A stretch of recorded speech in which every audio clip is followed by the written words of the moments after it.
নমস্কার, doctor Kaustav Debnath, orthopaedic surgeon.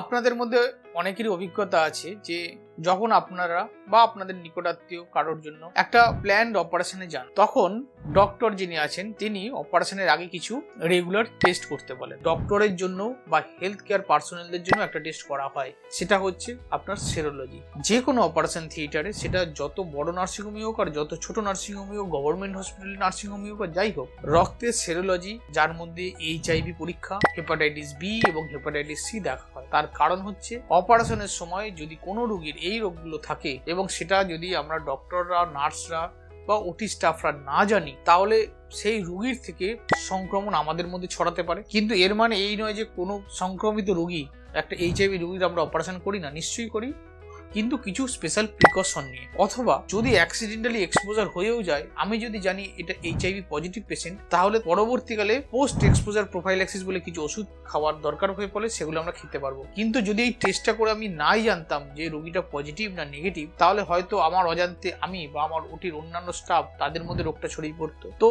এই একটা মাত্র টেস্ট, যেটাকে আমরা সেরোলজি টেস্ট বলি, সেটা শুধুমাত্র সার্জেন বলুন, অ্যানাস্থেসিস্ট বলুন বা ওটির মধ্যে যে স্টাফরা, তাদের সিকিউরিটির জন্য, তাদের হেলথের জন্য করা হয়। বাকি সমস্ত যে টেস্টগুলো করা হয়, সমস্তটাই আপনার ভালোর জন্য বা আপনার বাড়ির লোকের ভালোর জন্য।